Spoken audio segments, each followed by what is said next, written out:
Hello friends, அஸ்ஸலாமு அலைக்கும். வணக்கம். எப்போதும் என்னோடய பேர்ட்ஸ் வேலையெல்லாம் முடிச்சுட்டு ரெகுலராக லைட்டெல்லாம் ஆஃப் பண்ணிவிட்டு சும்மா யதார்த்தமாக தான் இந்த 4th பாக்ஸ் ஓப்பன் பண்ணி பார்த்தேன் சிக்கு எப்படி இருக்குன்னு சொல்லிட்டு. லைட்டெல்லாம் ஆஃப் பண்ணிட்டேன், இல்லைன்னா பேர்ட்ஸ் இன்னும் சவுண்டு போடும். அப்போது பார்க்கும்போது இந்த பேர்ட்ஸோட கண்ணில் ஏதோ டஸ்ட்டு மாதிரி இருந்துச்சு, ஏதோ தூசி ஒட்டிகிட்டு இருக்கிற மாதிரி இருந்தது. நானும் சரி கையால் எடுத்துடலான்னு தான் பார்த்தேன். கடைசி வரையும் அது போகவே இல்லை. ரொம்ப ட்ரை பண்ணி அதுக்கப்புறம் தண்ணி தொட்டு தொடச்சோடனே போயிடுச்சு. எப்போதும் பேர்ட்ஸுக்கு இந்த மாதிரி கண் ஓப்பன் ஆகிற ஸ்டேஜில் ஏதாவது தூசி இல்லை அழுக்கு ஏதாவது இருந்துச்சுன்னா அதெல்லாம் ஓப்பன் பண்ணவே முடியாது அதோட கண்ணை. அதனால் எப்போதுமே சிக்காக இருக்கும் போதே நம்ம செக் பண்ணிகிட்டே இருக்கணும் அதோட கண். அப்புறம் காலில் ஏதாவது மாட்டிகிட்டு இருக்கா. சில சமயம் இந்த தென்னம்பாலெல்லாம் போட்டிருந்தோன்னாக்கா சிக்கோட காலில் சுற்றி கால்லாம் கட் ஆகிருக்கு.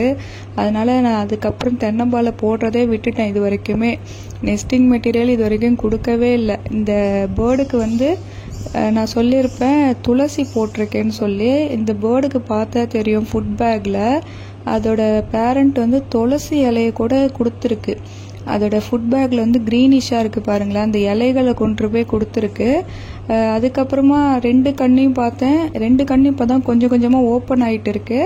அதே சமயம் இந்த ஒரு கண்ணில் மட்டும்தான் நல்லா அந்த ஏதோ ஒரு சின்னதாக ஏதோ சலாம்பு மாதிரி இருந்துச்சு. அது எப்படியோ எடுத்து விட்டுட்டேன். தண்ணி தொட்டும் போகவே இல்லை. ரொம்ப ட்ரை பண்ணி அப்புறம் எடுத்துட்டேன். இப்போ நல்லா இருக்குது பேர்டு. யதார்த்தமாக திறந்து பார்த்ததுனால தெரிஞ்சிச்சு, இல்லைன்னா அது கண்ணுலேருந்து தண்ணி தான் வழிஞ்சிட்டு இருக்கும். பாவம் ஓப்பன் பண்ணியிருக்க முடியாது. அது கண் ஓப்பன் பண்ணுற ஸ்டேஜில் அந்த மாதிரி ஏதாவது தூசி, ஏன்னா பாக்ஸு ஃபுல்லாக தூசியாக இருக்கு இல்லையா, அதே மாதிரி அந்த தினையோட தோல் அது மாதிரி ஏதாவது ஒட்டிக்கும். அதே மாதிரி மூக்கில் இந்த மாதிரி ஏதாவது ஒட்டிகிட்டு இருந்தால் அதால் ப்ரீத் பண்ண முடியாது. நமக்கே கண்ணில் ஏதாவது விழுந்துடுச்சுனாக்கா எவ்வளோ உறுத்தலாக இருக்கும். அந்த மாதிரி தான் இதுங்களுக்கும். ஆனால் சொல்ல தெரியாது பாவம். நம்ம தான் அடிக்கடி செக் பண்ணிவிட்டு கண் இல்லை மூக்கு, அதே மாதிரி அது ஷிட்டு போகிற இடம் அது மாதிரி செக் பண்ணி தொடச்சி விட்டுட்டோன்னா அதுக்கு பேர்டு ஃப்ரீ ஆகிடும். நானும் ரொம்ப கஷ்டப்பட்டு தான் அந்த கண்ணை துடைக்கும் போது அது வரவே இல்லை கடைசி வரையும் அந்த தூசி.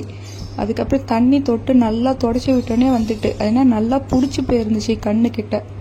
இப்போ 2 கண்ணு உங்களுக்கு பார்த்தா தெரியும், நல்லா கிளியர் ஆகிடுச்சு. அதுக்கப்புறம் பேர்டை அதுகிட்டே விட்டுட்டேன், பேரண்ட்ஸ் கிட்டேயே. இல்லைன்னா நான் அது பார்க்கலன்னா அது வரைக்கும் பார்த்துருக்கவே மாட்டேன். இன்றைக்கி காலையில் தான் பார்த்துருப்பேன். ஏன்னா நேற்று நைட்டே பார்த்ததுனால அது கண்ணில் உள்ளதை அழகாக எடுத்து விட்டாச்சு. நீங்களும் அந்த மாதிரி சிக்கு ஏதாவது இருந்துச்சுனாக்கா ரெகுலராக செக் பண்ணிகிட்டே இருங்க. கண், மூக்கு, அதுக்கப்புறம் அதோட காலில் ஏதாவது சுற்றிட்டு இருக்கா அந்த மாதிரி பார்த்துட்டே இருங்க.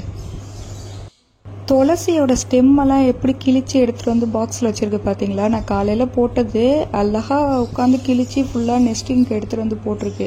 இந்த பேர்டு என்னன்னாக்கா சிக்குக்கு துளசியும் ஃபீடு பண்ணியிருக்கு. அதோட ஃபுட் பேக்லேயே தெரியுது க்ரீனிஷ் கலராக.